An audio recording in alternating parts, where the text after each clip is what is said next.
નમસ્કાર વિદ્યાર્થી મિત્રો, નીટ ફિઝિક્સ ક્રેશ કોર્સમાં આપનું હાર્દિક સ્વાગત છે। આજના વિડીયોની અંદર આપણે ચેપ્ટર નંબર 14 જે છે તરંગો એનું ક્વિક રિવિઝન કરવાના છીએ અને એના નીટના પીવાયક્યુઝ જે છે એ જોવાના છીએ। ધોરણ 11 નું જે છે આ લાસ્ટ ચેપ્ટર છે। ત્યારબાદ જે છે આપણે 12મું ધોરણ જે છે શરૂ કરવાના છીએ અને 12મા ધોરણની અંદર આપણે ચેપ્ટરો નીટ માટે કઈ રીતે કરવાના છીએ એની વાત આપણે આ લેક્ચરના એન્ડમાં કરીશું। ચાલો તો શરૂઆત કરીએ ચેપ્ટર 14 ની। સૌથી પહેલી તરંગોની વ્યાખ્યા આપણે જોઈએ તો તરંગ એટલે શું છે તો કે માધ્યમમાં ઉદ્ભવતો વિક્ષોભ।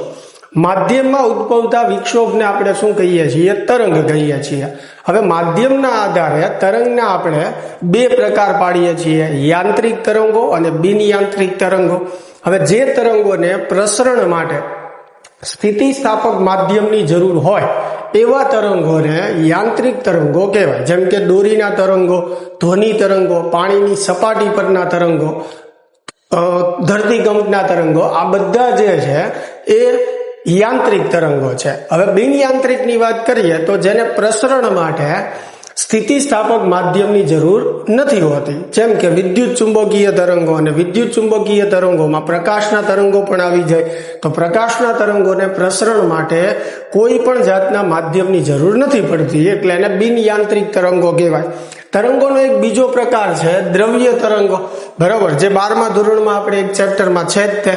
તો દ્રવ્ય તરંગો જે છે એ કોને કહીએ છીએ આપણે? તો કે ઇલેક્ટ્રોન, પ્રોટોન જેવા જે સૂક્ષ્મ કણો છે જેને આપણે દ્રવ્યમાં ગણી શકીએ, એ પણ તરંગ પ્રકૃતિ ધરાવે છે। તો આ જે દ્રવ્યનો તરંગ સ્વરૂપે વર્તવાનો જે ગુણધર્મ છે એને આપણે દ્રવ્ય તરંગ કહીએ છીએ અને એની ચર્ચા આપણે 12મા ધોરણમાં જ્યારે એ ચેપ્ટર કરીએ ત્યારે કરવાના છીએ। તો મેઇન જે છે એ તરંગોને એટલા પ્રકાર છે। એમાં આ ચેપ્ટરની અંદર આપણે જે ભણવાના છે એ છે યાંત્રિક તરંગો। હવે યાંત્રિક તરંગોમાં દોરીના તરંગો આવી જશે, ધ્વનિ તરંગો આવી જશે। તો આ ચેપ્ટરની અંદર મોટા ભાગે આપણે ચર્ચા કરવાની છે દોરીના તરંગોની અને ધ્વનિ તરંગોની, બરોબર।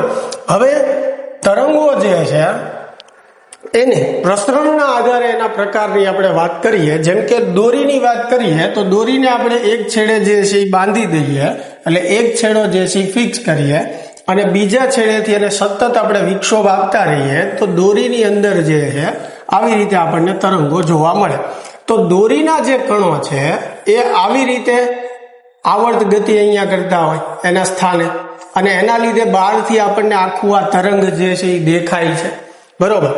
તો દોરીના તરંગોની અંદર તરંગનું પ્રસરણ જે છે આ દિશામાં છે। જ્યારે આપણે દોરીમાં વિક્ષોભ આપશું એટલે જે તરંગ ઉત્પન્ન થશે એ આવી રીતે પ્રસરણ પામશે, એટલે આ પ્રસરણની દિશા છે। પણ દોરીના કણો જે છે એ આવી રીતે પ્રસરણની દિશાને લંબ જે છે એ કંપનો કે આવર્ત ગતિ કરતા હોય છે।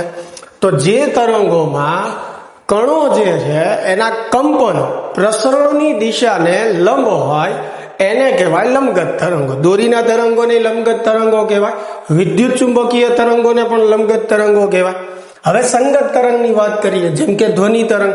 તો સંગત તરંગની અંદર શું હોય કે તરંગોનું પ્રસરણ જે દિશામાં થતું હોય એ દિશામાં માધ્યમના જે કણો છે એ કંપન કરતા હોય આવી રીતે આગળ પાછળ। એટલે ધ્વનિ તરંગો માટે વાત કરીએ તો ધારો કે આ ધ્વનિ તરંગોનું પ્રસરણની દિશા છે, તો એમાં માધ્યમના કણો જે છે પ્રસરણની દિશાને સમાંતર જે છે કંપનો કરતા હોય। તો જે તરંગોમાં કણોના કંપનો જે છે એ પ્રસરણની દિશાને સમાંતર હોય એને સંગત તરંગો કહેવાય। તો આ સમગ્ર ચેપ્ટરની અંદર આપણે યાંત્રિક તરંગોની જ વાત કરવાની છે અને યાંત્રિક તરંગોમાં આપણે બે પ્રકારના તરંગો, લંબગત તરંગો એટલે દોરીના તરંગો અને સંગત તરંગો એટલે ધ્વનિના તરંગો, આ બે જ વિશે જે છે ચેપ્ટરમાં વધારે આપણે ચર્ચા કરવાની છે। હવે લંબગત તરંગો જે છે એ ફક્ત ઘન માધ્યમમાં પ્રસરણ પામી શકે, સંગત જે છે એ ઘન, પ્રવાહી અને વાયુ ત્રણેય માધ્યમમાં જે છે એ પ્રસરણ પામી શકે। ચાલો એની પછી ચેપ્ટરમાં આપણે આગળ વાત કરીએ તો ધ્વનિ તરંગોનું હવામાં પ્રસરણ કઈ ઘટના દ્વારા થાય છે? તો કે સંઘનન અને વિઘનનની ઘટના દ્વારા। તો સંઘનન અને વિઘનન શું છે? તો કે જ્યારે ધ્વનિ તરંગોનું પ્રસરણ થતું હોય માધ્યમની અંદર, માધ્યમના કણો જે છે એ પ્રસરણની દિશાને સમાંતર કંપનો કરતા હોય। તો સમજો આ બે સ્તરના કણો છે એ આવી રીતે કંપનની દિશાને સમાંતર કંપનો કરે છે. તો એવી સ્થિતિ બનશે વચ્ચે કે જ્યારે બંને સ્તરના કણો જે છે એકબીજા તરફ આવશે, બરોબર. જ્યારે બધા જ કણો આવી રીતે કંપનો કરતા હશે ત્યારે એ એકબીજાની નજીક આવશે તો અહીંયા વચ્ચેના ભાગમાં ઘનતા જે છે એ વધી જશે, દબાણમાં પણ વધારો થશે, એટલે ત્યાં સંઘનન રચાણું એમ કહેવાય. તો ધ્વનિ તરંગોના પ્રસરણ દરમિયાન જે વિભાગમાં દબાણ અને ઘનતામાં વધારો થાય ત્યાં સંઘનન રચાયું તેમ કહેવાય. હવે એવી જ રીતે એ કણો જ્યારે દૂર થશે તો આ ભાગ જે છે થોડો ખાલી પડશે, બરોબર. એટલે ત્યાં ઘનતા ઘટી જશે, દબાણ પણ ઘટી જશે, તો ત્યાં વિઘનન રચાણું એમ કહેવાય. એટલે ધ્વનિ તરંગોના પ્રસરણ દરમિયાન જે વિભાગમાં ઘનતા અને દબાણમાં ઘટાડો થાય ત્યાં વિઘનન રચાણું તેમ કહેવાય. તો ધ્વનિ તરંગો જે છે એનું પ્રસરણ જે છે એ સંઘનન અને વિઘનનની ઘટના દ્વારા થાય છે. ચાલો આ ક્લિયર થાય છે. એની પછી આપણે આગળ વધીએ ચેપ્ટરમાં. તો પ્રગામી તરંગનું ગાણિતિક સ્વરૂપ. હવે ધ્વનિ તરંગની વાત કરો કે દોરીના તરંગોની, દરેક તરંગો જે છે માધ્યમમાં આગળ જ વધતા હોય અને માધ્યમમાં ગતિ કરતા દરેક તરંગો જે છે એને પ્રગામી તરંગો જ કહેવાય. પછી દોરીના તરંગો હોય, ધ્વનિ તરંગો હોય, વિદ્યુત ચુંબકીય તરંગો હોય, આ બધાને આપણે પ્રગામી તરંગો જે છે એ કહી શકીએ. હવે પ્રગામી તરંગોની અંદર તરંગ ઉત્પન્ન થવાનું કારણ જે છે એટલે કે તરંગ ભાત જે આપણને દેખાય છે એ ઉત્પન્ન થવાનું કારણ છે માધ્યમના કણોના કંપન અથવા તો માધ્યમના કણોની આવર્ત ગતિ, બરોબર. તો પ્રગામી તરંગનું જે સમીકરણ છે એ શું દર્શાવે છે તો કે કોઈ ટી સમયે માધ્યમનો કોઈ કણ જે છે એ જે આવર્ત ગતિ કરી રહ્યો છે તો એનું ટી સમયે સ્થાનાંતર દર્શાવે છે. એટલે સમજો દાખલા તરીકે કોઈ તરંગ જે છે એ આ દિશામાં પ્રસરણ પામી રહ્યું છે જમણી તરફ, બરોબર. હવે એના કણોના કંપનો જે છે એને ધારો કે પ્રસરણની દિશાને લંબ છે તો આ લંબગત તરંગો થયા. તો આ જે કણ જે છે એનું કોઈ ટી સમયે મારે સ્થાનાંતર જોતું હોય. હવે પ્રસરણની દિશા જે છે એટલે એક્સ કહું, આ કણ જે દિશામાં કંપન કરે છે એ દિશાને વાય કહું. તો ટી સમયે આ જે કણ છે એનું વાય દિશાનું મારે સ્થાનાંતર જોતું હોય તો એને મેં દર્શાવ્યું છે વાય વડે અને ટી સમય માટે અહીંયા લખ્યો છે ટી. હવે બીજી વાત સમજો કે જ્યારે આ માધ્યમના કણો કંપનો કરે છે એના લીધે આખી તરંગ ભાત રચાય છે અને તરંગ ભાત માધ્યમમાં આગળ ગતિ કરતી હશે. તો જ્યારે તરંગ ભાત માધ્યમમાં આગળ ગતિ કરતી હોય ત્યારે ધારો કે એને એક્સ અંતર કાપ્યું છે. કોને? તરંગ ભાતે અથવા તો તરંગે. એટલે માધ્યમમાં જ્યારે તરંગ એક્સ અંતર કાપે અને ત્યારે ટી સમય થયો હોય તો એ સમયે કણનું સ્થાનાંતર આપણે શેના વડે દર્શાવીએ છીએ? વાય વડે દર્શાવીએ છીએ. એટલે અહીંયા લખ્યું છે વાય એક્સ ઓફ ટી. એટલે અહીંયા ટી સમય છે, એક્સ શું દર્શાવે છે કે એક્સ દિશામાં તરંગે કાપેલું અંતર, બરોબર. તો આ પરિસ્થિતિએ આપણે કણનું સ્થાનાંતર આ સમીકરણ દ્વારા દર્શાવી શકીએ. A sine k x minus omega t plus phi, જ્યાં ફાઈ જે છે એ પ્રારંભિક કળા છે, ઓમેગા ટી જે છે ટી સમયની કળા છે, કે એક્સ જે છે એ તરંગે કાપેલા એક્સ અંતર માટેની કળા છે જેને તમે ડેલ્ટા વડે દર્શાવી શકો. કે એક્સ શું દર્શાવે છે? તરંગના એક્સ સ્થાનાંતર માટેની કળા. અને આ ત્રણેયનો સરવાળો જે છે એ શું દર્શાવે છે? કુલ કળા દર્શાવે છે. વાત સમજાય છે? હવે તરંગ જે છે અત્યારે જમણી તરફ જઈ રહ્યું છે. હવે કોઈ કારણોસર તરંગ જે છે વિરોધી દિશામાં આવતું હોય તો સૂત્રમાં મારે માઇનસની બદલે શું લેવું પડે? પ્લસ, કારણ કે તરંગ પ્રસરણની દિશા બદલાઈ ગઈ છે. એટલા માટે અત્યારે આપણે જેમ એનસીઈઆરટી ટેક્સ્ટ બુક પ્રમાણે છે એ જ પ્રમાણે આપણે સમજીએ છીએ. તો આ પ્રગામી તરંગ જે છે એને રજૂ કરતું સમીકરણ છે અને આપણને એ ખ્યાલ આવવો જોઈએ કે વાય શું દર્શાવે છે, એક્સ શું દર્શાવે છે એ આપણને ખ્યાલ. એક્સ જે છે એ તરંગે કાપેલું અંતર છે, વાય જે છે એ માધ્યમના જે કણો કંપન કરે છે એમાં ટી સમયે કોઈ એક કણ જે છે એનું સ્થાનાંતર છે. ખ્યાલ આવે છે? તો આ પ્રગામી તરંગને રજૂ કરતું સમીકરણ થઈ ગયું. હવે એની અંદર આપણે બધી ટર્મ્સ વ્યાખ્યાઓ સમજવાની છે. ચાલો તો એ વ્યાખ્યાઓ આપણે સમજીએ. સૌથી પહેલી વ્યાખ્યા જે છે તરંગ લંબાઈ, જેને આપણે લેમ્બડા વડે દર્શાવીએ. તો તરંગ લંબાઈને આપણે સિમ્પલ એવી રીતે યાદ રાખીએ છીએ કે તરંગના એક દોલન માટેનું જે રેખીય અંતર છે એને આપણે તરંગ લંબાઈ કહીએ છીએ, અથવા એક શૃંગ અને ગર્ત વચ્ચેનું જે રેખીય અંતર છે એને આપણે શું કહીએ છીએ? તરંગ લંબાઈ. બરોબર. થોડું આપણે વ્યવસ્થિત કેવું હોય તો જુઓ, અહીંયાથી લઈને અહીંયા સુધી તરંગનું એક દોલન કહેવાય. બરોબર છે. તો એક દોલન માટે તરંગની જે રેખીય લંબાઈ છે એને આપણે કહીએ તરંગ લંબાઈ. બીજા શબ્દમાં અહીંયા પ્રારંભિક કળા 0, એક દોલન પૂરું થાય ત્યારે પ્રારંભિક કળા 2π થાય. આ બંને બિંદુનો કળાનો તફાવત લ્યો તો 2π - 0 એટલે 2π જ આવે. તો એની એક બીજી વ્યાખ્યા પણ છે કે 2π કળા તફાવત ધરાવતા બિંદુઓ વચ્ચેના લઘુત્તમ અંતરને તરંગ લંબાઈ કહેવાય.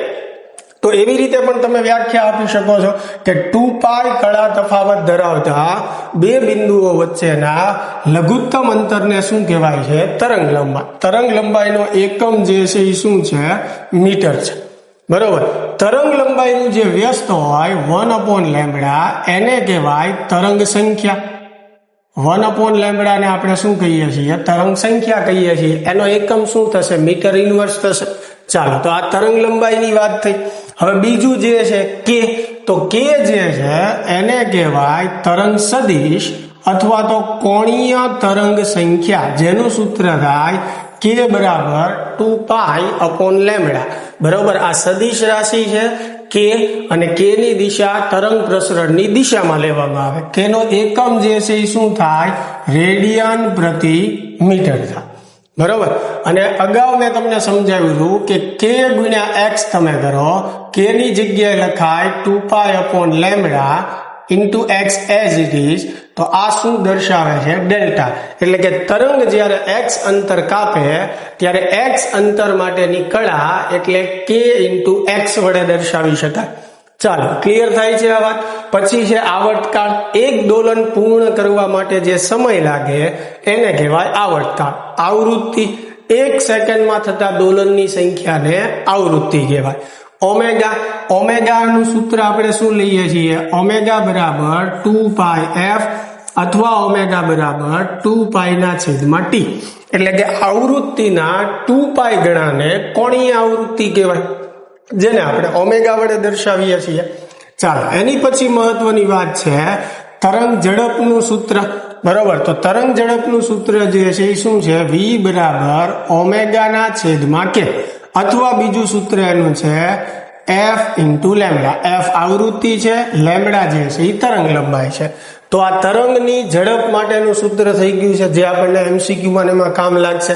એટલે આ ખાસ આપણે જે છે એ યાદ રાખવાનું છે. ચાલો, ક્લિયર થાય છે? આ સૂત્ર કોઈ પણ તરંગો માટે આપણે વાપરી શકીએ છીએ. તરંગોની ઝડપ માટેનું આ એક જનરલ સૂત્ર છે. બરાબર. ચાલો, એની પછી જે છે આપણે વાત કરીએ દોરી અથવા તો લંબગત તરંગોની ઝડપનું સૂત્ર. એટલે હવે જે સૂત્રની આપણે વાત કરવાના છીએ એ ફક્ત દોરીમાં ઉદ્ભવતા તરંગોને જ લાગુ પડશે. એ ધ્વનિ તરંગોને આપણે લાગુ પાડી શકીએ નહીં. તો દોરીમાં ઉદ્ભવતા તરંગો માટે તરંગ ઝડપનું સૂત્ર છે v બરાબર √T/μ. જ્યાં T જે છે એ દોરીનું તણાવ બળ છે અને મ્યુ જે છે એને કહેવાય દોરીની રેખીય દળ ઘનતા. એટલે કે એકમ લંબાઈ દીઠ દોરીનું દળ. દોરીના કુલ દળને દોરીની કુલ લંબાઈ વડે તમે ભાંગી જ નાખો એટલે તમને મળે દોરીની રેખીય દળ ઘનતા. એનો એકમ જે છે એ શું થશે? કિલોગ્રામ પ્રતિ મીટર થશે. શેનો? રેખીય દળ ઘનતાનો, મ્યુનો. એટલે આ સૂત્રની અંદર મ્યુની જગ્યાએ તમે m/l પણ મૂકી શકો છો, અને એવી રીતે પણ સૂત્ર આપણે યાદ રાખી શકીએ છીએ. ચાલો, ક્લિયર થાય છે? તો આ ફક્ત સૂત્ર કોને લાગુ પડશે? દોરીના તરંગોને. એવી જ રીતે ધ્વનિ તરંગો માટે પણ એવું સૂત્ર છે અને ધ્વનિ તરંગો માટે એ સૂત્ર છે અંડર બી ના છેદમાં રો, જ્યાં બી જે છે એ બલ્ક મોડ્યુલસ છે અને રો જે છે એ શું છે, ઘનતા છે. હવે જો ધ્વનિ તરંગો કોઈ પાતળા સળિયામાં પ્રસરણ પામી રહ્યા હોય તો એ વખતે બલ્ક મોડ્યુલસની જગ્યાએ આપણે યંગ મોડ્યુલસનો પણ ઉપયોગ કરી શકીએ. બાકી જનરલ એનું સૂત્ર જે છે એ શું છે, બી ના છેદમાં રો, બી એટલે બલ્ક મોડ્યુલસ. ચાલો, તો આ ધ્વનિ તરંગોની ઝડપ માટેનું સૂત્ર છે જે દોરીના તરંગોને લાગુ પાડી શકાશે નહીં. એટલે ખાસ એ આપણે ધ્યાન રાખવાનું કે દોરીના તરંગો માટે અલગ સૂત્ર કયું છે, ધ્વનિ તરંગો માટે અલગ સૂત્ર કયું છે, અને બંનેને લાગુ પાડી શકાય એવું કોમન સૂત્ર કયું છે, તો કે આ તો દરેક તરંગ માટે સાચું છે, V બરાબર ઓમેગા બાય કે અથવા F લેમ્ડા, આ દરેક તરંગને લાગુ પાડી શકાય. ચાલો, હવે ધ્વનિ તરંગો માટે ન્યૂટન એક વાત કરી કે ભાઈ ધ્વનિ તરંગોની અંદર સંઘનન અને વિઘનનની જે ઘટના છે એ સમતાપી હોવી જોઈએ, અને એ પ્રક્રિયાના આધારે એને ન્યૂટને વાત કરી કે બલ્ક મોડ્યુલસની જગ્યાએ આપણે શું લખી શકીએ, દબાણ P લખી શકીએ, અને એક નવું સૂત્ર આપ્યું એને ધ્વનિ તરંગો માટે, V બરાબર P ના છેદમાં રો. પણ જ્યારે આ સૂત્રને પ્રાયોગિક રીતે ચેક કરવામાં આવ્યું અને એના આધારે હવામાં ધ્વનિ તરંગોની ઝડપ મેળવવામાં આવી, તો ધ્વનિ તરંગોની જે પ્રાયોગિક ઝડપ છે એની કરતા ન્યૂટનના સૂત્રથી જે ઝડપ મળે છે એ 15% જે છે એ ઓછી હતી. એટલે એનો અર્થ એવો થયો કે ન્યૂટનના સૂત્રમાં કંઈક ભૂલ છે. એટલે એને જે કીધું કે બલ્ક મોડ્યુલસની જગ્યાએ દબાણ લખી શકાય એ આપણે લાગુ પાડી શકીએ નહીં. એટલે એનો અર્થ એવો થયો કે ન્યૂટનનું આ સૂત્ર ધ્વનિ તરંગોને લાગુ પડતું નથી. હવે ન્યૂટનની આ વાત જે છે એમાં સુધારો કર્યો લાપ્લાસે. લાપ્લાસે શું કીધું કે સંઘનન અને વિઘનનની ઘટના જે છે એ સમોષ્મી હોવી જોઈએ, અને સમોષ્મી પ્રક્રિયા માટે આપણને ખ્યાલ છે PV⁻γ બરાબર આપણે શું લખી શકીએ, અચળ. આના પરથી લાપ્લાસે શું કીધું કે બલ્ક મોડ્યુલસ બી બરાબર આપણે શું લખી શકીએ, ગામા ઇન્ટુ પી લખી શકીએ, જ્યાં ગામા જે છે એ શું છે, CP/CV છે, આપણને ખ્યાલ છે.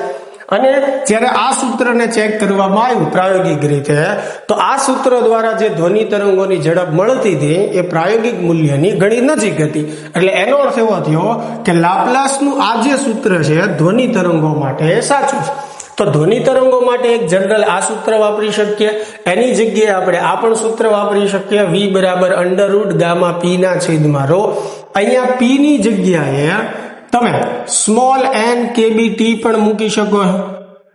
આપણી પાસે આદર્શ વાયુ માટે P ના અલગ અલગ સૂત્રો છે, તો એ મૂકીને આપણે એક સમીકરણ એવું પણ બનાવી શકીએ ધ્વનિ તરંગો માટે, અને જે દર્શાવે છે કે ધ્વનિ તરંગોની ઝડપ જે છે એના તાપમાનના વર્ગમૂળના સમપ્રમાણમાં હોય છે. બરોબર, તો ધ્વનિ તરંગો માટે આપણે 2-3 સૂત્રો જે છે યાદ રાખી શકીએ. એટલે જો આપણને બલ્ક મોડ્યુલસ અને ઘનતા આપી હોય તો આ સૂત્રનો ઉપયોગ કરાય, આપણને દબાણ અને ઘનતા આપી હોય તો આ સૂત્રનો ઉપયોગ કરાય, આપણને તાપમાન આપેલું હોય તો આ સૂત્રનો આપણે ઉપયોગ કરી શકીએ. એમાં પણ ગામાની જે વાત છે તો એક પારિમાણિક વાયુ છે, દ્વિપારિમાણિક છે, દ્વિપારિમાણિક રિજિડ રોટેટર છે, એના આધારે આપણે ગામાની કિંમત જે છે એ મૂકવી પડે. એટલે ધ્વનિ તરંગોની ઝડપ તાપમાન ઉપર આધાર રાખે છે, પણ દબાણ બદલવાથી ધ્વનિ તરંગોની ઝડપમાં કોઈ ફેરફાર થતો નથી. અને જો વાતાવરણમાં ભેજ વધે તો ઘનતા ઘટે છે, અને ઘનતા ઘટે એટલે ધ્વનિ તરંગોની ઝડપ જે છે એમાં વધારો થાય છે. ચાલો, આ ક્લિયર થાય છે. એની પછી જે છે સંપાતપણાનો સિદ્ધાંત બે તરંગો માટે. હવે જો જ્યારે 2 કે 2 થી વધારે તરંગો કોઈ બિંદુ પાસે ભેગા થાય કે સંપાત થાય એ ઘટનાને તરંગો માટે વ્યતિકરણની ઘટના કહેવાય. હવે તરંગો જે બિંદુ પાસે ભેગા થશે એ બિંદુ પાસે પરિણામી કંપ વિસ્તાર અથવા તો પરિણામી સ્થાનાંતર જે છે એ દરેક તરંગના સ્થાનાંતરના બેઝિક સરવાળા જેટલું હશે, જેને તરંગો માટે સંપાતપણાનો સિદ્ધાંત કહે છે. એટલે કે કોઈ બિંદુ પાસે 2 કે 2 થી વધારે તરંગો ભેગા થાય તો એ બિંદુ પાસે જે પરિણામી તરંગ રચાશે તેનું સ્થાનાંતર દરેક તરંગના સ્થાનાંતરના બેઝિક સરવાળા જેટલું હશે. આ સંપાતપણાનો સિદ્ધાંત છે. હવે જો બંને તરંગોના શૃંગ ભેગા થતા હશે તો એક મોટું શૃંગ બનશે, અને જો બંને તરંગોના ગર્ત ભેગા થતા હશે તો એક મોટું ગર્ત બનતું હશે. તો જ્યારે બે શૃંગ ભેગા થાય અથવા બંને ગર્ત ભેગા થાય ત્યારે પરિણામે મોટું તરંગ બને, એટલે કંપ વિસ્તાર મહત્તમ મળે. અને મહત્તમ કંપ વિસ્તાર જો એક તરંગનો એ હોય એવી રીતે બીજા તરંગનો પણ એ હોય તો ટોટલ જે છે એ કેટલો થાય? 2a થાય. બંનેનો કંપ વિસ્તાર સરખો હોય તો. બરોબર છે. હવે ધારો કે એકનો કંપ વિસ્તાર a1 છે, બીજાનો a2 છે, તો પરિણામી કંપ વિસ્તાર a1 પ્લસ a2 કહેવાય. બરોબર, સરખા છે તો સીધા ડબલ કહેવાશે. તો જ્યારે પણ કંપ વિસ્તાર મેક્સિમમ મળે તો એને સહાયક વ્યતિકરણ કહેવાય. અને સહાયક વ્યતિકરણમાં મહત્તમ કંપ વિસ્તાર કેટલો હશે? 2a જેટલો હશે. હવે એવી જ રીતે એકનું શૃંગ ભેગું થાય અને એકનું ગર્ત હોય. બરોબર, હવે એકનો કંપ વિસ્તાર a છે, એકનો કંપ વિસ્તાર જે છે એ માઇનસ છે, એટલે એક શૃંગ છે એક ગર્ત છે. હવે બંને જ્યારે ભેગા થશે ત્યારે a માઇનસ a એટલે 0. તો પરિણામી કંપ વિસ્તાર અને પરિણામી સ્થાનાંતર શું થઈ જશે? 0. તો જ્યારે પરિણામી કંપ વિસ્તાર કે સ્થાનાંતર 0 બને તો એને વિનાશક વ્યતિકરણ જે છે એ કહેવાય. તો મિત્રો આ આપણે સંપાતપણાના સિદ્ધાંતની વાત હતી. ચાલો એની પછી આપણે વાત કરીએ તો તરંગોના પરાવર્તનની. હવે જડિત આધાર પરથી તરંગનું પરાવર્તન. જડિત આધાર એટલે આપણે એક દિવાલ લઈએ અને આ છેડે દોરીનો છેડો જે છે એ ફિક્સ બાંધી દઈએ, ત્યાંથી હલન ચલન કરી શકશે નહીં. અને આ છેડેથી આપણે વિક્ષોભ આપીએ તો આવી રીતે તરંગ ઉત્પન્ન થશે અને એ દિવાલ તરફ ગતિ કરશે. એટલે આ તરંગ પ્રસરણની દિશા થઈ. આ જે તરંગ છે ને આપાત તરંગ કહેવાય. તો ધારો કે એવું કોઈ આપાત તરંગ જે છે એનું સમીકરણ y બરાબર a sin kx minus omega t છે. બરોબર, આ આપાત તરંગનું સમીકરણ છે. હવે આ તરંગ જ્યારે દિવાલ સાથે અથડાશે ત્યારે દિવાલ વડે એના પર એટલો જ પ્રત્યાઘાત લાગશે, એટલે જો આ શૃંગ હશે તો અહીંયાથી અથડાઈને પાછું આવતી વખતે ગર્ત થઈ જશે, અને જો ગર્ત હશે તો શૃંગ થઈ જશે. એટલે જડિત આધાર પરથી જ્યારે તરંગ પરાવર્તન પામે છે ત્યારે એની કળા જે છે પાઈ જેટલી વધી જશે. એટલે તમે પરાવર્તિત તરંગનું સમીકરણ લખી શકો y બરાબર a sin kx plus omega t plus pi. ચાલો હવે આને સમજીએ. બરોબર, એનો કંપ વિસ્તાર a છે તો એ જ રહેવાનો છે. હવે શૃંગ હતું તો ગર્ત થઈ ગયું, એટલે કે એક્ઝેક્ટ વિરોધી દિશા થઈ ગઈ, એટલે ખૂણો 180 જેટલો વધ્યો, એટલે આપણે વત્તા પાઈ કર્યું અહીંયા. બરોબર છે. હવે બીજી વાત કે તરંગ જ્યારે જમણી તરફ જતું હતું ત્યારે અહીંયા આપણે માઇનસ લીધું હતું. હવે અથડાઈને પાછું આવશે તો સીધી વાત છે એ વખતે જે છે આપણે પ્લસ લેવું પડશે, એટલે kx પ્લસ ઓમેગા ટી લીધું. હવે આ સમીકરણને તમે આવી રીતે પણ લખી શકો છો ગણિતના નિયમ પ્રમાણે. એટલે પરાવર્તિત તરંગનું સમીકરણ થશે y બરાબર minus a sin kx plus omega T. બરોબર, બે માંથી કોઈ પણ રીતે તમે લખી શકો છો. ચાલો હવે આને સમજીએ સરળતાથી કે જડિત આધારની જ્યારે વાત હોય ત્યારે જો આપાત તરંગમાં અહીંયા a હશે તો પરાવર્તિતમાં અહીંયા માઇનસ a આવશે. જો અહીંયા માઇનસ a હશે તો અહીંયા પ્લસ a આવશે. રેડી? એવી જ રીતે અહીંયા માઇનસ હશે તો અહીંયા જે છે એ પ્લસ આવશે, અને જો અહીંયા પ્લસ હશે તો અહીંયા માઇનસ આવશે. બરોબર, બે જગ્યાએ નિશાની ઉલટાઈ જશે. હવે મુક્ત આધારની વાત કરીએ. હવે મુક્ત આધારમાં શું થશે? દાખલા તરીકે આ સળિયો છે, સળિયાની અંદર એક રિંગ છે અને રિંગ સાથે આપણે દોરી બાંધેલી. તો હવે જ્યારે દોરીને વિક્ષોભ આપશું તો આ તરંગ જ્યારે અહીંયા પહોંચશે ત્યારે સામો હવે પ્રત્યાઘાત મળશે નહીં, કારણ કે આ છેડો મુક્ત છે. એટલે આ રિંગ જે છે ઉપર નીચે મુવમેન્ટ કરશે, જેના લીધે શૃંગ ગયું હશે તો અથડાઈને પાછું શૃંગ જ આવશે, અને જો ગર્ત ગયું હશે તો અથડાઈને પાછું ગર્ત જ આવશે. એટલે મુક્ત આધાર પરથી જ્યારે તરંગ પરાવર્તન પામે છે ત્યારે એની કળામાં કોઈ વધારો થતો નથી, એની કળા એટલી ને એટલી જ રહે છે. તો આપણે એમ કહી શકીએ કે મુક્ત આધાર પરથી તરંગ જ્યારે પરાવર્તન પામે ત્યારે આપાત તરંગ અને પરાવર્તિત તરંગ વચ્ચેનો કળા તફાવત શૂન્ય હોય છે. હવે એનું સમીકરણ આપણે લખવું હોય તો આ ધારો કે આપાત તરંગનું સમીકરણ છે તો અહીંયા પ્લસ a છે તો અહીંયા પ્લસ a જ આવશે, કેમ કે શૃંગ હશે તો શૃંગ જ પાછું આવશે. હવે જો માઇનસ a હશે તો અહીંયા માઇનસ એ આવશે, કેમ કે ગળ થશે તો પાછું ગળત જ આવશે. બીજું કે સમીકરણ જે છે એમાં અહીંયા kx માઇનસ ઓમેગા ટી છે, તો તરંગ અથડાઈને જયારે પાછું આવશે ત્યારે દિશા બદલાણી હોય એટલે અહીંયા તો દિશાની બદલાઈ જ જશે, એટલે અહીંયા માઇનસ હશે તો અહીંયા પ્લસ થઈ જશે, અને અહીંયા પ્લસ હશે તો અહીંયા માઇનસ થઈ જશે. ચાલો, ક્લિયર થાય છે એટલી વાત? આગળ વધીએ. એની પછી જે છે સ્થિત તરંગો.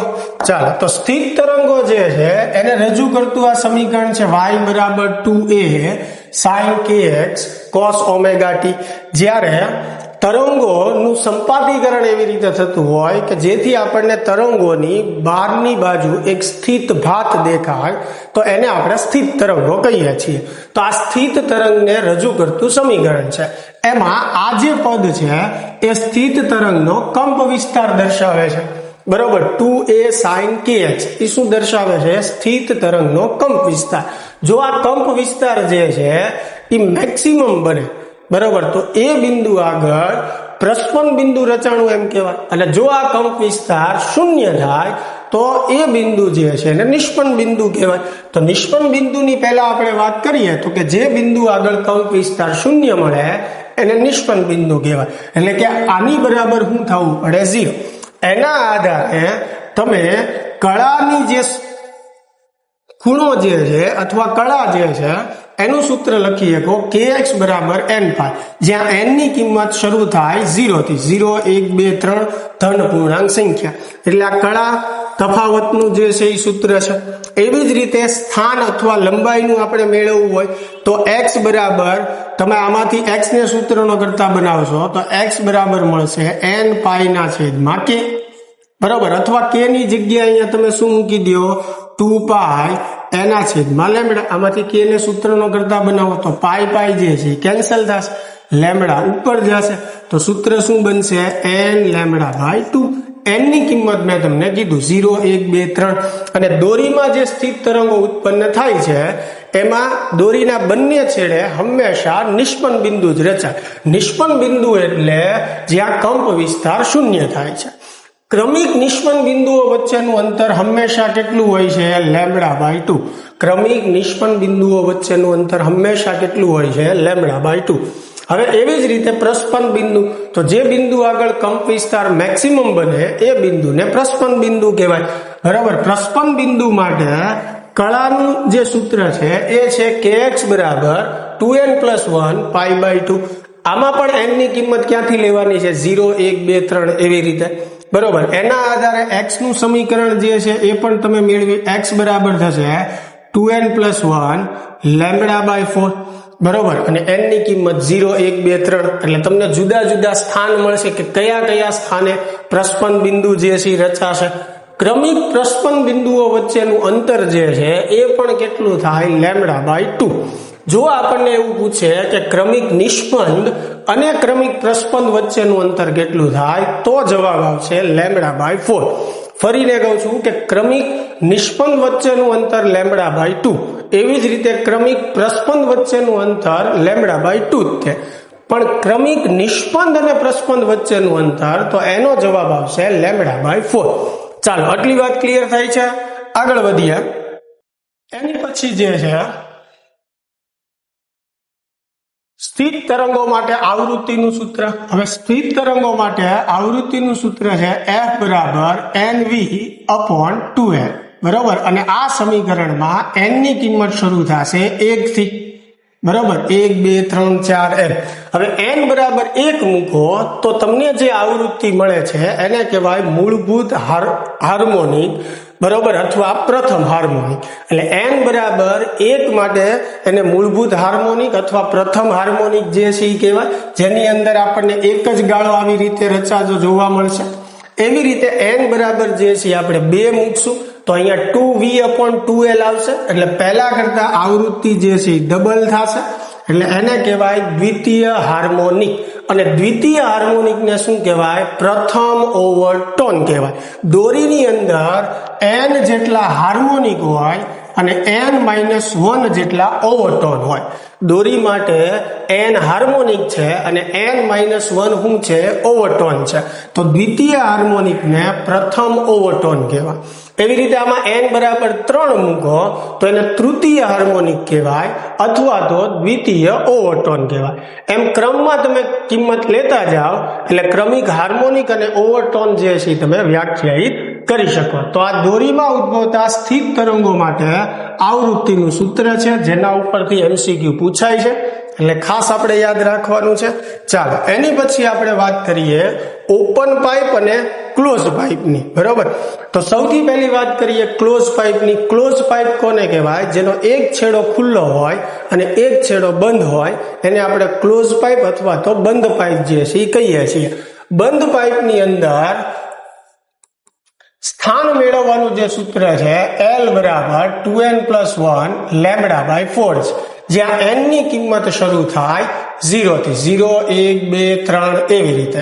અને બંધ પાઇપ માટે આવૃત્તિનું સૂત્ર જે છે F બરાબર 2n+1 V/4. બરોબર, હવે એ ખાસ ધ્યાન રાખવાનું, સ્થિત તરંગો આપણે જે ભણ્યા એ પહેલા દોરી માટે ભણ્યા. હવે જે સ્થિત તરંગો આપણે ભણીએ છીએ એ ધ્વનિ તરંગો માટે ભણીએ.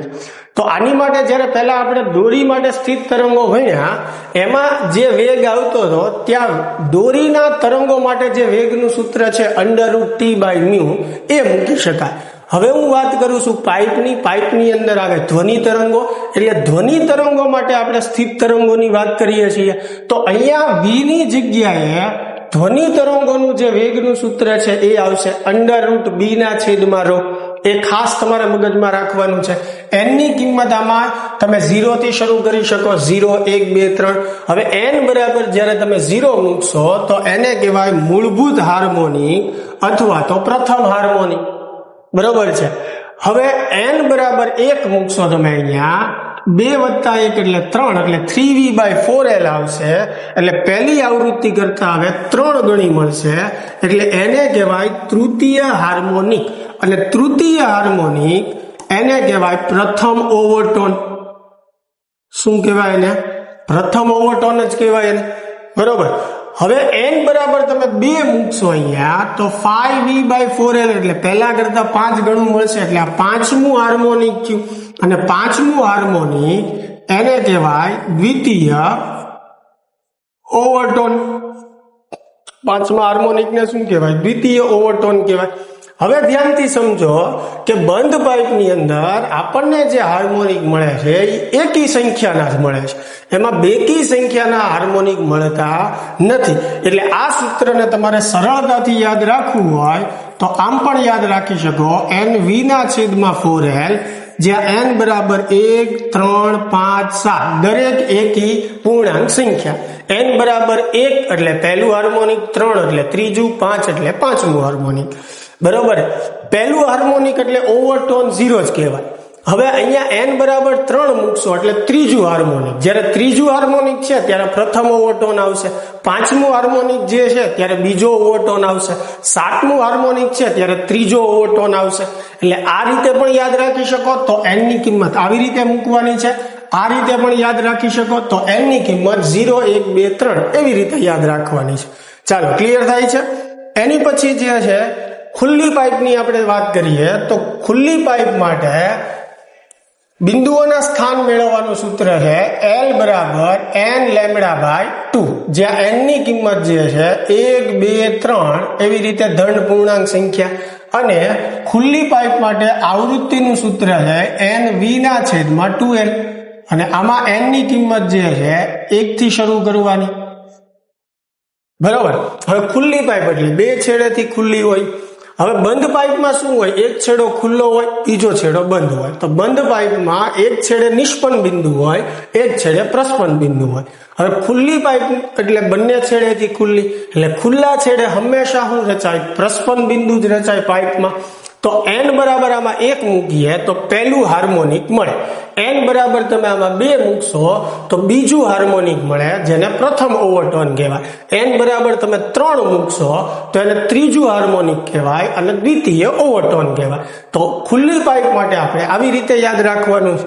ચાલો એની પછી જે છે છેલ્લો ટોપિક જે છે સ્પંદ, બરોબર. જ્યારે લગભગ સમાન આવૃત્તિ ધરાવતા, લગભગ એટલે એક્ઝેક્ટ સરખી નથી, થોડીક આવૃત્તિ જે છે જુદી છે, એવા તરંગો ભેગા થાય ત્યારે આપણને જે ઘટના જોવા મળે છે એને આપણે સ્પંદની ઘટના કહીએ છીએ.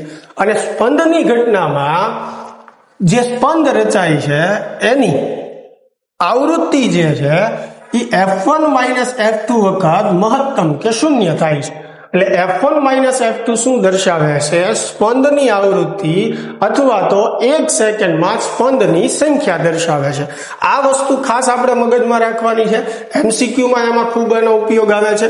તો સ્પંદની ઘટનામાં મહત્વનું હોય એવું સૂત્ર આ છે, સ્પંદની સંખ્યા કે સ્પંદની આવૃત્તિનું સૂત્ર યાદ રાખવાનું, જે છે મોડ F1 - F2 અથવા ખાલી F1 - F2, મોટી આવૃત્તિમાંથી નાની આવૃત્તિ બાદ કરો. ચાલો તો મિત્રો આ જે છે એ ચેપ્ટર નંબર 14 નું એક ક્વિક રિવિઝન હતું. હવે પછી જે છે આપણે એના PYQ જે છે એ જોઈએ, એટલે તમને એક્ઝેક્ટ આઈડિયા આવશે કે આપણે જે સૂત્રો શીખ્યા એનો MCQ માં કઈ રીતે ઉપયોગ કરવાનો છે. ચાલો એના PYQ જે છે એ શરૂ કરીએ આપણે. ચાલો તો 14મા ચેપ્ટરનો પહેલો MCQ છે, સમાન લંબાઈની એક ખુલ્લી પાઇપ અને એક બંધ પાઇપની મૂળભૂત આવૃત્તિનો ગુણોત્તર ખાલી જગ્યા થાય. ચાલો ખુલ્લી પાઇપ, ઓપન પાઇપ અને બંધ પાઇપ, ક્લોઝ પાઇપ, એની મૂળભૂત આવૃત્તિનો ગુણોત્તર. ખુલ્લી પાઇપ જે છે એની માટે મૂળભૂત આવૃત્તિનું સૂત્ર થાય V/2L, બરોબર. અને બંધ પાઇપ જે છે એની માટે મૂળભૂત આવૃત્તિનું સૂત્ર થાય V/4L, બરોબર. તો V જે છે કેન્સલ થશે, 4L ઉપર જશે, 2L નીચે આવશે, L કેન્સલ, જવાબ આવશે 2, બરોબર. એટલે કાંઈ નથી તો છેદમાં 1 તો ગણી શકીએ, તો ફાઇનલ આન્સર જે છે આપણો શું થશે? 2/1 થશે. ચાલો ક્લિયર. એની પછી જે છે કે ખેંચાયેલી દોરીનું પ્રારંભિક તણાવ બમણું કરવામાં આવે તો દોરીને સમાંતર લંબગત તરંગની પ્રારંભિક અને અંતિમ ઝડપનો ગુણોત્તર. ચાલો પ્રારંભિક અને અંતિમ ઝડપનો ગુણોત્તર, પ્રારંભિક ઝડપ V1, અંતિમ ઝડપ V2. હવે દોરી માટે વેગનું સૂત્ર થાય T/μ. અહીંયા T1 તણાવ બળ, મ્યુ દોરીની છે એટલે રેખીય દળ ઘનતા સેમ રહેશે. અહીંયા T2 એના/μ કેન્સલ થશે, એટલે √ વધશે T1/T2. ચાલો હવે શું કીધું છે? પ્રારંભિક તણાવ બમણું કરવામાં આવે એટલે કે પહેલું તણાવ બળ જે છે આપણે T કહીએ તો પછીનું તણાવ બળ જે છે એ 2T, બરોબર. ડબલ કરવાનું છે, T કેન્સલ થશે, તો 1/√2 વર્ગમૂળમાં છે તો 1/√2 જે છે એ થશે. તો જવાબ આપણો શું થશે? 1/√2, એટલે ઓપ્શન A જે છે આપણી માટે સાચો જવાબ. ચાલો એની પછીનો પ્રશ્ન જે છે કે સમાન કંપ વિસ્તાર ધરાવતા 3 ધ્વનિ તરંગોની આવૃત્તિઓ અનુક્રમે, એટલે પહેલી આવૃત્તિ જે છે F1 આપણે કહીએ, જે n-1 આપી છે, બીજી આવૃત્તિ જે છે n આપી છે, અને ત્રીજી આવૃત્તિ જે છે n+1 છે. તો તેઓના સંપાદીકરણના લીધે સ્પંદ ઉત્પન્ન થાય છે. તો 1 સેકન્ડમાં ઉત્પન્ન થતા સ્પંદની સંખ્યા. હવે સ્પંદની સંખ્યા એટલે મોડ F1 - F2L, અથવા તો મોટામાંથી નાનું બાદ કરો તો પણ જવાબ ધન જ આવશે, બરોબર. એટલે આવૃત્તિનો જે તફાવત લ્યો પ્રતિ સેકન્ડે સ્પંદની સંખ્યા દર્શાવે. તો n મોટું છે એમાંથી n-1 બાદ કરવું, તો n માંથી n-1 બાદ કરીએ તો +n-n કેન્સલ, એટલે જવાબ આવશે 1. પણ આ બે આવૃત્તિ માટે થયો. હવે એવી જ રીતે આમાંથી આ બાદ કરવું એટલે n+1 માંથી n બાદ કરવું, તો n+1 માંથી n બાદ કરીએ તો પણ જવાબ આવશે 1, બરોબર. હજી આ બેનો તફાવત બાકી, એટલે n+1 માંથી n-1 બાદ કરીએ, n+1 માંથી n-1 બાદ કરીએ તો n+1 -n+1 +n -n cancel, તો આની માટે જવાબ આવ્યો 2. તો આપણી માટે સ્પંદની સંખ્યા જો આ બે આવૃત્તિ હોય તો એક થઈ, આ બે આવૃત્તિ હોય તો પણ એક, અને આ બે આવૃત્તિ હોય તો બે. તો વધુમાં વધુ અહીંયા સ્પંદની સંખ્યા જે છે કેટલી આવશે? બે. તો આપણો આન્સર જે છે એ ડી આવશે. બરાબર. ચાલો એની પછી જે છે કે એક ગિટારમાં સમાન દ્રવ્યના બનેલા બે તારો એ અને બી જરાક અસમ સ્વરિત છે અને તે 6 હર્ટ્ઝ આવૃત્તિનો સ્પંદ ઉત્પન્ન કરે છે. એટલે એનો અર્થ એવો થયો કે એ ની આવૃત્તિ અને બી ની આવૃત્તિનો તફાવત જે છે એ 6 હર્ટ્ઝ છે, જ્યારે બી માં તણાવને જરાક ઘટાડવામાં આવે. હવે જો તણાવ ઘટાડશો બી માં, બરોબર છે, તો સીધી વાત છે એની આવૃત્તિ જે છે એ ઘટશે, ઓછી થશે, ત્યારે આ સ્પંદની આવૃત્તિ વધીને 7 થઈ જાય છે. એટલે ત્યારે આ તફાવત જે છે એ કેટલો થઈ જાય છે? 7 થઈ જાય છે. ક્યારે? જ્યારે બી માં તણાવ ઘટાડવામાં આવે. હવે બી માં તણાવ ઘટાડીએ એટલે બી ની આવૃત્તિ પહેલા કરતા ઘટી ગઈ છે. હવે જો એ ની આવૃત્તિ 530 હોય તો બી ની મૂળ આવૃત્તિ કેટલી હશે? હવે તમે સમજો, એ ની આવૃત્તિ જે છે એ 530 છે, બરોબર છે. હવે બેયનો તફાવત જે છે એ કેટલો છે? 6. તો બી ની આવૃત્તિ જે છે એ કેટલી હશે? તો અહીંયાથી તમે સમજી શકો કે ભાઈ બી ની આવૃત્તિ મારે એ રીતે લેવાની છે કે જેથી એ અને બી નો તફાવત 6 આવે. તો 530 એ ની આવૃત્તિ છે, તો 530 માંથી 524 બાદ કરીએ તો પણ 6 આવે. અથવા બી ની આવૃત્તિ જે છે, બરાબર, અહીંયા માનાંક રાખું છું, 536 લઉં તો પણ જવાબ જે છે એ કેટલો આવશે? 6. કેમ કે એ અને બી ની આવૃત્તિનો તફાવત કેટલો છે? 6. એટલે બી ની આવૃત્તિ કાં તો 524 હોઈ શકે અથવા 536 હોઈ શકે, કારણ કે તફાવત બંનેનો કેટલો થાય છે? 6 થાય છે. બરોબર. એટલે બી ની આવૃત્તિ એ જ રીતે આપણે લેવી પડશે કે તફાવત 6 આવે. તો અહીંયા બી ઓપ્શનમાં 524 છે, સી ઓપ્શનમાં 536 છે, 523 અને 537 તો નથી જવાનું, કેમ કે એનો તફાવત 6 નહીં આવે. એની આવૃત્તિ તો 530 આપી જ દીધી છે, એટલે એ તો ફિક્સ જ છે. ચાલ, હવે આ બે માંથી કયો ઓપ્શન આવશે? તો અહીંથી ખ્યાલ આવશે આપણને, કારણ કે તણાવ ઘટાડીએ તો બી ની આવૃત્તિ જે છે એ શું થાય? ઘટે. હવે આમાં તમે જુઓ, એ કરતા બી ની આવૃત્તિ વધારે છે, બરોબર છે. તો બી ની આવૃત્તિ કેવી હોવી જોઈએ? ઓછી હોવી જોઈએ. તો એ કરતા ઓછી એટલે કઈ આવશે? 524. એટલે બી જે છે એ આપણી માટે રાઈટ આન્સર છે. ચાલો, ક્લિયર થાય છે વાત? ઓકે, આગળ વધીએ. તો એની પછીનો પ્રશ્ન જે છે કે એક ખુલ્લી નળીની મૂળભૂત આવૃત્તિ કોઈ એક બંધ નળીના ત્રીજા હાર્મોનિક બરાબર છે. ચાલો, ખુલ્લી નળી જે છે, ઓપન પાઇપ, બરોબર, એની મૂળભૂત આવૃત્તિ એ ત્રીજા હાર્મોનિક બરાબર છે. કોની માટે? બંધ પાઇપ માટે. જો બંધ નળીની લંબાઈ 20 સેન્ટીમીટર હોય તો ખુલ્લી નળીની લંબાઈ કેટલી થાય? હવે સમજો, આ ઓપન પાઇપ માટે મેં લખ્યું છે. ઓપન પાઇપની મૂળભૂત આવૃત્તિ કીધી છે. ઓપન પાઇપની મૂળભૂત આવૃત્તિનું સૂત્ર થાય V/2L. એટલે ઓપન પાઇપ માટે અહીંયા LO લખું. ચાલો, હવે વાત કરીએ ક્લોઝ પાઇપની. ક્લોઝ પાઇપ માટે આવૃત્તિનું સૂત્ર થાય F બરાબર 2n+1 × V/4L, જ્યાં n ની કિંમત ક્યાંથી શરૂ થાય? 0, 1, 2, 3 એવી રીતે. હવે n બરાબર 0 મૂકો તો એ પહેલો હાર્મોનિક કહેવાય. n બરાબર 1 મૂકો તો ત્રીજો હાર્મોનિક કહેવાય. n બરાબર 2 મૂકો તો પાંચમો હાર્મોનિક કહેવાય. કારણ કે ક્લોઝ પાઇપમાં બધા હાર્મોનિક જે છે એ એકી સંખ્યાના જ મળે. અને આમ યાદ ન રાખવું હોય તો આવી રીતે યાદ રાખી શકાય, NV/4L, જ્યાં n ની કિંમત 1, 3, 5, 7 એવી રીતે એકી સંખ્યા. બરોબર. તો n બરાબર 1 એટલે પહેલું હાર્મોનિક, n બરાબર 3 એટલે ત્રીજું હાર્મોનિક. તો જે રીતે તમને સરળ લાગે એ રીતે યાદ રાખી શકાય. દાખલા તરીકે હું આવી રીતે મૂકું છું તો એનું સૂત્ર થયું NV/4L. હવે અહીંયા મને શું કીધું છે? ત્રીજું હાર્મોનિક એટલે 3 આવશે n બરાબર, તો 3V/4L અને ક્લોઝ પાઇપ માટે લંબાઈ LC લખીએ.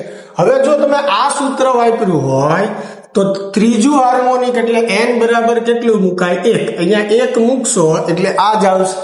કોઈ પણ સૂત્ર વાપરો, જવાબ સરખો જ આવવાનો. ચાલો હવે સામસામે VV કેન્સલ થશે. શું મેળવવાનું છે? ખુલ્લી નળીની લંબાઈ. ખુલ્લી નળી એટલે ઓપન પાઇપ, તો 2LO વ્યસ્ત કરી નાખીએ બરાબર 4LC છેદમાં 3, 2 દુ 4. ચાલો તો LO જે છે બરાબર એની બરાબર થશે 2/3 LC એટલે ક્લોઝ પાઇપ, બંધ પાઇપ નળીની લંબાઈ. કેટલી આપી છે આપણને? 20. તો 40/3 સેન્ટીમીટર આપણો જવાબ આવશે. હવે 40/3 તો ઓપ્શનમાં નથી આવ્યું, ભાંગવું પડશે. તો 13 તેરી 39 થાય એટલે આપણો જવાબ 13 પોઈન્ટ સમથિંગ આવશે.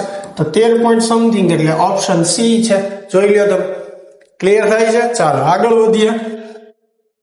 એની પછીનો પ્રશ્ન છે કે એક કાચની નળીમાં એક ધ્વનિ ચીપીઓ અનુનાદ ઉત્પન્ન કરે છે. ચલિત પિસ્ટન દ્વારા આ નળીમાં હવાના સ્તંભની લંબાઈ ગોઠવી શકાય છે. 27 ડિગ્રી સેલ્સિયસ ઓરડાના તાપમાને 2 ક્રમિક અનુનાદો 20 સેન્ટીમીટર અને 73 સેન્ટીમીટર સ્તંભની લંબાઈ પર ઉત્પન્ન થાય છે. આ ધ્વનિ ચીપિયાની આવૃત્તિ 320 હર્ટ્ઝ છે. તો વાયુમાં 27 ડિગ્રી સેલ્સિયસ તાપમાને ધ્વનિનો વેગ શોધો. ચાલો હવે કાચની નળી આપી છે, બે છેડેથી ખુલ્લી હશે એટલે ઓપન પાઇપ થઈ, બરોબર છે. તો ઓપન પાઇપ માટે આવૃત્તિનું સૂત્ર જે છે F બરાબર શું થાય? NV/2L થશે, બરોબર. હવે મૂળભૂત આવૃત્તિ આપણે આને ગણીએ એટલે F જે છે 320, મૂળભૂત આવૃત્તિ માટે N 1, V વેગ મારે મેળવવાનો છે. હવે 2L એટલે લંબાઈ, તો આ બે લંબાઈ જે આપી છે એનો તફાવત લઈ લઈએ આપણે એટલે 73 - 20, બરોબર. તો V મારે મેળવવાનું છે એટલે V બરાબર શું થશે? આ બે ગુણા છે એટલે 320 ગુણ્યા 2, 73 - 20 એટલે 53 થશે. ચાલો તો હવે આનો ગુણાકાર કરીએ એ આપણો જવાબ થશે.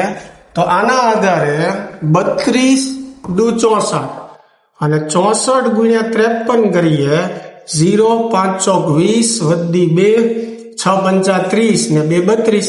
ચાલો 4 તેરી 12 વધી 1 6 તેરી 18 ને 1 19. તો અહીંયા 2 9 3 અને 3 પણ એક મીંડું જે છે એ બાકી હતું, બરોબર. અહીંયા આપણે આ લખવાનું બાકી રાખેલું હતું એટલે 32 64 53, બરોબર. ચાલો તો હા, અને બીજી વસ્તુ આ જે આપણને આપ્યું છે એ સેન્ટીમીટરમાં છે ને, તો એને મીટરમાં ફેરવવા માટે ગુણ્યા 10⁻2 જે છે આપણે કરવું પડે. એટલે આ જે જવાબ આપણો આવ્યો અહીંયા એક મીંડું બાકી હતું તો પાછળ લગાડી દીધું આપણે. પછી આ 10 ની જે -2 છે એ જયારે V ને સૂત્રનો કરતા બનાવ્યો ત્યારે ગુણાકારમાં અહીંયા આવશે 10⁻2, એટલે અહીંયા 10⁻2 જવાબ સાથે ગુણાકારમાં આવશે. તો 10⁻2 એટલે 2 પોઈન્ટ આપણે કાપીએ તો 339.2. તો આપણો આન્સર જે છે એ શું આપણે લખવો પડશે? બી ઓપ્શન 339 મીટર પ્રતિ સેકન્ડ. ચાલો આઈડિયા આવે છે. સાદું રૂપ તમે તમારી રીતે જેમ સહેલું પડે એમ આપી શકો. આ તો કેલ્ક્યુલેટરના ઉપયોગ વગર ઝડપથી કેમ આપણે સાદું રૂપ આપી શકીએ એ સાથે સાથે આપણે શીખતા જઈએ છીએ. ચાલો એની પછીનો પ્રશ્ન જે છે કે બંધ પાઇપના એક છેડાની નજીક અને ખુલ્લા છેડાની નજીકની આવૃત્તિઓ અનુક્રમે 220 અને 260 હર્ટ્ઝ છે. તો આ તંત્રની મૂળભૂત આવૃત્તિ જે છે એ કેટલી હશે? ચાલો બંધ પાઇપ આપી છે. હવે બંધ પાઇપ માટે સૂત્ર આપણે વાત કરીએ તો F બરાબર NV/4L, બરોબર. હવે N ની કિંમત શું આવે? જો આપણને ખ્યાલ નથી, બરોબર છે, કે ભાઈ N કેટલાનું છે. અહીંયા ખાલી એમ જ કીધું છે કે બંધ પાઇપના એક છેડાની નજીક 220 અને ખુલ્લા છેડાની નજીક 260 હર્ટ્ઝ છે આવૃત્તિઓ, બરોબર. તો મૂળભૂત આવૃત્તિ શોધો. હવે મૂળભૂત આવૃત્તિ એટલે n બરાબર 1. તો મૂળભૂત આવૃત્તિ જે છે એનું સૂત્ર શું થાય? v ના છેદમાં 4l. તો આપણે મેળવવાનું છે v ના છેદમાં 4l મૂળભૂત આવૃત્તિ. એટલે હવે અહીંયા અલગ અલગ બે આવૃત્તિ આપી છે. હવે આમાં n ની કિંમત જો તમે ધ્યાનથી જુઓ તો 1, 3, 5, 7 એવી હોય. હવે આપણને એ નથી ખબર કે આ કેટલામો હાર્મોનિક છે, આ કેટલામો હાર્મોનિક છે. તો ધારો કે આ n મો હાર્મોનિક હોય, બરોબર છે. એટલે કે દાખલા તરીકે આ પહેલો હાર્મોનિક છે, તો આ કેટલામો હાર્મોનિક હોય? ત્રીજો હોય ને, કારણ કે બંધ પાઇપની અંદર એકી સંખ્યામાં જ મળે. જેમ કે આ ત્રીજો હાર્મોનિક છે, તો આ કેટલો હાર્મોનિક હશે? પાંચમો હશે, બરોબર. એટલે કે આની કરતા 2 જેટલો વધારે. સમજાય છે હું જે કહું છું? આની કરતા 2 જેટલો વધારે થશે. એટલે અહીંયા જો હું 3 લખું છું તો અહીંયા કેટલું આવ્યું? 3 વત્તા 2. દાખલા તરીકે આ 5મો હાર્મોનિક હોય તો આ 7મો થાય, એટલે 5 વત્તા 2. તો એવી જ રીતે હું અહીંયા n લખું તો આની માટે આ હાર્મોનિક કેટલો થાય? n+2 થાય. કેમ કે બંધ પાઇપ છે તો એકી સંખ્યાના જ મળશે, બરોબર છે. તો આ બે આવૃત્તિ માટે સૌથી પહેલા n માં હાર્મોનિક માટે Fn એટલે સૂત્ર બનશે Nv/4n. હવે એવી રીતે n+2 માં હાર્મોનિક માટે એટલે n+2 v ના છેદમાં 4n. ચાલો હવે બે જે છે એની બાદબાકી આપણે લઈ લઈએ. Fn+2 માંથી Fn આપણે બાદ કરીએ, બરોબર. તો આ સમીકરણ જે છે આખું આવશે, બરોબર. n+2 into v છેદમાં 4n માઇનસ nv છેદમાં 4n. હવે Fn+2 કેટલું છે? 260. Fn કેટલું છે? 220. અહીંયા v/4l આપણે કોમન કાઢી લઈએ. જે મેળવવાનું છે મૂળભૂત આવૃત્તિ છે. આ n+2 એઝ ઇટ ઇઝ, અહીંયા -n as it is, plus n minus n જે છે કેન્સલ થશે. v/4l એટલે મૂળભૂત આવૃત્તિ થઈ, એ મારે મેળવવાની છે. એટલે આને સૂત્રનો કરતા બનાવવું. અહીંયા 2 વધે છે, એ 2 છેદમાં આવશે. 260 માંથી 220 બાદ કરીએ તો જવાબ આવશે 40. એટલે આ બાજુ 40 વધ્યું, બરોબર છે. હવે આ 2 વધ્યા એ છેદમાં આવશે. ચાલો તો v/4l આપણે મેળવવાનું છે. તો 40/2 કરશું એટલે કેટલો જવાબ આવશે? 20. એટલે મૂળભૂત આવૃત્તિ જે છે 20 હર્ટ્ઝ. એટલે ઓપ્શન બી જે છે એ રાઈટ આન્સર થશે. ચાલો એની પછીનો પ્રશ્ન જે છે કે નક્કર ધાતુના ભોંયતળિયા પર 1 મીટર લંબાઈનો એક ધાતુનો સળિયો એકદમ શિરોલંબ છોડવામાં આવે છે.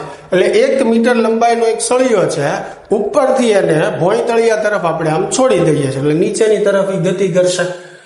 ઓસિલોસ્કોપ વડે એ શોધવામાં આવ્યું કે 1.2 કિલોહર્ટ્ઝ આવૃત્તિનો સંગત તરંગ ઉત્પન્ન થાય છે. એટલે એની માટે આવૃત્તિ જે છે 1.2 કિલોહર્ટ્ઝ. કિલો એટલે 10³ એટલે આને 1200 હર્ટ્ઝ કહેવાશે. એટલે આ એની મૂળભૂત આવૃત્તિ જ થઈ. આ ધાતુના સળિયામાં ધ્વનિ તરંગની ઝડપ એટલે v જે છે આપણે મેળવવાનું છે. ચાલો તો આવૃત્તિનું સૂત્ર જે છે આપણી માટે Nv/2l. હવે ધાતુનો સળિયો છે તો પાતળા ધાતુના સળિયાને આપણે દોરી તરીકે વિચારશું, અને દોરી માટે આવૃત્તિનું સૂત્ર શું થાય? Nv/2l થાય. શું મેળવવાનું છે? મારે v મેળવવાનું છે. તો n બરાબર આપણે શું લેશું? 1 લેશું. તો v મારે જોતું હોય તો v બરાબર શું થશે? 2l into f. ચાલો 2l એટલે લંબાઈ, ટોટલ લંબાઈ 1, f એટલે 1200 ગુણ્યા 2 એટલે કેટલું થશે? 2400 મીટર પ્રતિ સેકન્ડ. ચાલો તો વેગ જે છે એ 2400 મીટર પ્રતિ સેકન્ડ. એટલે ઓપ્શન ડી જે છે એ સાચો જવાબ થશે. ચાલો એની પછીનો પ્રશ્ન જે છે 9મો. કોઈ ખુલ્લી પાઇપના બીજા ઓવરટોનની આવૃત્તિ L મીટર લાંબા બંધ પાઇપના પ્રથમ ઓવરટોનની આવૃત્તિ જેટલી થાય છે. ચાલો આને ધ્યાનથી આપણે લખીએ એટલે ભૂલ ન પડે. ખુલ્લી પાઇપનો બીજો ઓવરટોન, બરાબર. ઓપન પાઇપ છે, એનો બીજો ઓવરટોન, ઓપન પાઇપનો બીજો ઓવરટોન જે છે એ L મીટર લાંબી બંધ પાઇપના પ્રથમ ઓવરટોનની આવૃત્તિ જેટલો. હવે બંધ પાઇપ એટલે ક્લોઝ પાઇપ, અને કેટલાનો ઓવરટોન એનો કીધો છે? પ્રથમ ઓવરટોન. આ બે આવૃત્તિઓ સરખી છે તો ખુલ્લી પાઇપની લંબાઈ જે છે એ કેટલી થશે? એટલે LO જે છે એ મેળવવાનું છે. LC બરાબર કેટલું આપ્યું છે? L. બંધ પાઇપની લંબાઈ આપણને કેટલી આપેલી છે? L. ચાલો હવે ધ્યાનથી સમજો કે ઓપન પાઇપ માટે સૂત્ર જે છે એ શું થાય? NV/2L. હવે બીજો ઓવરટોન એટલે હાર્મોનિક કેટલામાં થાય? ત્રીજો. એક હાર્મોનિક વધારે હોય અને એની કરતા ઓવરટોન એક ઓછો હોય, તો બીજો ઓવરટોન એટલે હાર્મોનિક ત્રીજો, એટલે અહીંયા n બરાબર કેટલું મૂકવું પડશે? 3. એટલે 3V/2LO ઓપન પાઇપ માટે. હવે આ જે છે એ ક્લોઝ પાઇપ છે. ક્લોઝ પાઇપમાં સૂત્ર છે NV/4L, જ્યાં n ની કિંમત 1, 3, 5, 7. 1 એટલે પહેલો હાર્મોનિક, બરોબર છે, પછી 3 એટલે ત્રીજો હાર્મોનિક. જ્યારે ત્રીજો હાર્મોનિક હોય ત્યારે આમાં પ્રથમ ઓવરટોન હોય, એટલે અહીંયા પ્રથમ ઓવરટોન કીધું છે. પ્રથમ ઓવરટોન માટે હાર્મોનિક ત્રીજો થાય એટલે n બરાબર 3 મૂકવું પડે. તો આની અંદર 3 મૂકશો એટલે n ની જગ્યાએ 3V/4L, અને એની લંબાઈ L જ આપી છે એટલે L રહેવા દો. રેડી? ચાલો સામે 3V કેન્સલ, તો 2L0 બરાબર અહીંયા 2 દૂ 4 એમ કરી નાખીએ, અથવા ચાલો લખી નાખીએ. તો 2L0 બરાબર 4L થયું. હવે છેદ ઉડાડો તો L0 બરાબર શું થશે? 2L થશે. એટલે ખુલ્લી પાઇપની જે લંબાઈ છે એ બમણી થઈ, 2L. એટલે ઓપ્શન બી જે છે રાઈટ આન્સર થશે. ક્લિયર? ચાલો આગળ વધીએ. એની પછીનો પ્રશ્ન જે છે કે એક છેડે બંધ તથા બીજા છેડે ખુલ્લી પાઇપમાં કોઈ વાયુ સ્વર કાંટા સાથે એક સમયે અનુનાદ કરે છે, જ્યારે વાયુ સ્તંભની ઓછામાં ઓછી લંબાઈ 50 સેન્ટીમીટર હોય. હવે જો બંધ પાઇપ માટે લંબાઈનું સૂત્ર શું થાય? 2n+1 λ/4 થાય. હવે ઓછામાં ઓછી લંબાઈ એટલે n બરાબર 0 આવે. n બરાબર 0 મૂકો એટલે આ થશે λ/4. તો બંધ પાઇપ માટે ઓછામાં ઓછી લંબાઈ કેટલી થાય? λ/4 થાય. અને ઈ લંબાઈ આપણને આપી દીધી છે 50. એટલે અહીંયા 50 બરાબર λ/4. તો λ બરાબર જે છે કેટલું આવશે? 200 આવશે તરંગ લંબાઈ. હવે શું કહે છે કે આ સ્વર કાંટા સાથે અનુનાદ કરવા વાળી બીજી આગળની મોટી લંબાઈ કઈ? એટલે આનાથી આગળની. તો અહીંયા n બરાબર મારે શું મૂકવું પડે? 1. હવે n બરાબર 1 મૂકીશું અહીંયા, તો 1 × 2 એટલે 2, 2 + 1 એટલે 3, એટલે 3λ/4. ઈ λ/4 કરતા આગળની લંબાઈ છે. હવે λ મારી પાસે છે, λ કેટલું છે? 200, બરોબર, અને છેદમાં 4. ખ્યાલ આવે છે? ચાલો છેદ ઉડાડીએ તો 4 × 5 = 20, એટલે અહીંયા 50 થશે, અને 50 × 3 એટલે 150 સેન્ટીમીટર. ચાલો કયો ઓપ્શનમાં આપ્યું છે? 150 સેન્ટીમીટર, સી ઓપ્શન. એટલે સી જે છે આપણી માટે સાચો જવાબ. ચાલો એની પછીનો પ્રશ્ન આપણે જોઈએ કે 75 સેન્ટીમીટર દૂર બે બિંદુઓ વચ્ચે એક દોરી બાંધેલી છે. એટલે અહીંયા દોરીની વાત કરી છે એટલે દોરીના સૂત્રો લેવાના. આ દોરીને બે અનુનાદ આવૃત્તિઓ 420 અને 315 છે. હવે દોરી માટે આવૃત્તિનું સૂત્ર શું થાય? NV/2L. હવે આમાં n ની કિંમત શરૂ કરાય 1 થી 1, 2, 3, 4, કેમ કે એમાં બધા હાર્મોનિક મળશે ક્રમિક. તો જો આ પહેલો હાર્મોનિક હોય તો આ બીજો હોય, આ બીજો હોય તો આ ત્રીજો હોય, આ ત્રીજો હોય તો આ ચોથો હોય, એમ. બરોબર? કારણ કે આપણને કીધું છે કે આ બંનેની વચ્ચે બીજી કોઈ અનુનાદ આવૃત્તિ નથી, એટલે આ ક્રમિક જ છે. બરોબર? તો એવી રીતે આ n હોય તો આ n+1 હોય. સમજાય છે ભાઈ? જો આને હું n ધારું તો આને n+1 કહી શકું. બરોબર? ચાલો તો આ બંને વચ્ચે કોઈ બીજી આવૃત્તિ નથી, તો આ દોરી માટે લઘુત્તમ આવૃત્તિ એટલે મૂળભૂત આવૃત્તિ, અને મૂળભૂત આવૃત્તિ માટે n બરાબર 1 મૂકવું પડે. n બરાબર 1 મૂકીએ તો મૂળભૂત આવૃત્તિનું સૂત્ર થાય v/2l, એટલે v/2l આપણે મેળવવાનું. ચાલો સૌથી પહેલું fn નું સૂત્ર લખીએ, તો fn નું સૂત્ર શું થશે? nv/2l. એવી રીતે fn+1 નું સૂત્ર લખીએ તો n+1 v/2l. બરોબર. ચાલો હવે બે જે છે એની આપણે બાદબાકી કરી નાખીએ. હવે આ 420 જે છે વધારે છે ને અહીંયા, અને 315 જે છે ઓછું.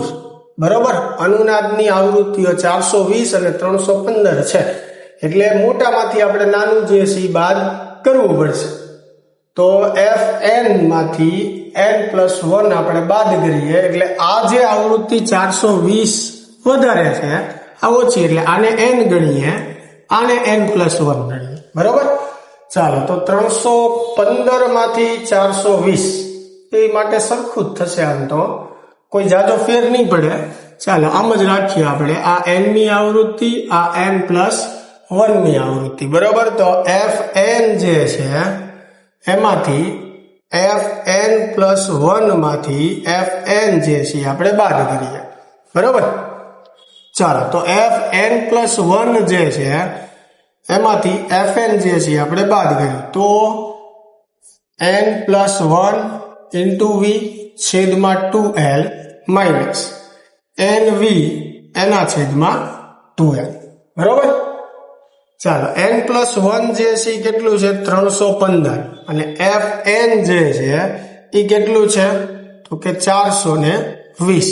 હવે આ બંનેમાંથી v/2l જે છે એ કોમન કાઢીએ, તો અહીંયા n+1 -n વચ્ચે +n -n કેન્સલ, એટલે એક વધ્યું. તો એક તો અહીંયા કઈ ગુણવાની જરૂર નથી, આપણે મૂળભૂત આવૃત્તિ v/2l જે છે એ જોઈએ છીએ, એટલે v/2l. તો 315 એટલે 420 માંથી આપણે 315 જે છે એ બાદ કરીએ. 10 માંથી 5 જશે તો 5 આવશે, 1 માંથી 1 જાય 0, 4 માંથી 3 જાય, એટલે 105 જે છે આપણો જવાબ આવશે. હવે અહીંયા ઋણ આવે છે. બરોબર. પણ એનું રીઝન એ છે કે પહેલા જે છે એ 315 આવૃત્તિ હોવી જોઈએ, એની પછી 420 હોવી જોઈએ, તો જવાબ જે છે આપણો ધન આવે. પણ મેથડ મેં તમને શીખવાડી દીધી છે, એટલે કોઈ એનો ઇશ્યુ નથી, એટલે એ ચિંતા કરતા નહીં. તો બંનેનો તફાવત જે છે એ કેટલો આવશે? 105 આવશે, અને v/2l એટલે કે આપણી મૂળભૂત હાર્મોનિક બરાબર આવે છે. અને જવાબ આપણો ફાઇનલ શું થશે? 105 હર્ટ્ઝ થશે. ચાલો ક્લિયર થાય છે આ? એની પછી જે છે 12મો પ્રશ્ન, કે 20 સેન્ટીમીટર લંબાઈની બંધ નળીની મૂળભૂત આવૃત્તિ જેટલી જ બંને છેડે ખુલ્લી નળીનો બીજો ઓવરટોન હોય. જો 20 સેન્ટીમીટર લંબાઈની બંધ નળીની મૂળભૂત આવૃત્તિ. બરોબર. હવે બંધ નળીની મૂળભૂત આવૃત્તિ જે છે એ ખુલ્લી નળી જે છે એના બીજા ઓવરટોનની આવૃત્તિ જેટલી થાય છે. તો બંને છેડે ખુલ્લી નળીની લંબાઈ મેળવો, એટલે LO મેળવવાનું છે. LC બંધ નળીની લંબાઈ આપણને 20 આપી છે. હવે બંધ નળી માટે મૂળભૂત આવૃત્તિનું સૂત્ર થાય v/4l. હવે અહીંયા બીજો ઓવરટોન છે, એટલે હાર્મોનિક ત્રીજો થાય, અને ખુલ્લી નળી માટે સૂત્ર શું થાય? nv/2l. બીજો ઓવરટોન એટલે ત્રીજો હાર્મોનિક, એટલે 3v/2l. LO આપણે મેળવવાનું છે. ચાલો VV જે છે એ કેન્સલ થશે. બરોબર છે. અહીંયા 2 દુ 4, એટલે અહીંયા 2LC વધ્યું, અહીંયા 3. હવે LO ને બે બાજુ વ્યસ્ત કરી નાખો, તો 2LC ઉપર જશે, આ 2LC ઉપર, અહીંયા LO ઉપર જશે, 3 નીચે આવશે. તો LO બરાબર 3 દુ 6, એટલે 6LC, એટલે 6LC જે છે કેટલું છે? 20, એટલે 120 સેન્ટીમીટર આપણો જવાબ થશે. ચાલો 120 ક્યાં આપ્યું છે આપણને? એ ઓપ્શનમાં, એટલે એ જે છે એ આપણી માટે રાઈટ આન્સર થશે. ચાલો નેક્સ્ટ ક્વેશ્ચન તરફ આપણે આગળ વધીએ. તો મિત્રો એટલા જ ક્વેશ્ચન છે આમાં. તો ચેપ્ટર નંબર 14 જે છે એ આપણું અહીંયા પૂરું થાય છે. નેક્સ્ટ વિડીયોથી આપણે ધોરણ 12 જે છે એની શરૂઆત કરશું અને ત્યારે આપણે 12મા ધોરણમાં કઈ રીતે આગળ વધવાના છીએ એ વિડીયોની અંદર આપણે વાત કરશું. તો મળીએ હવે નેક્સ્ટ વિડીયોમાં.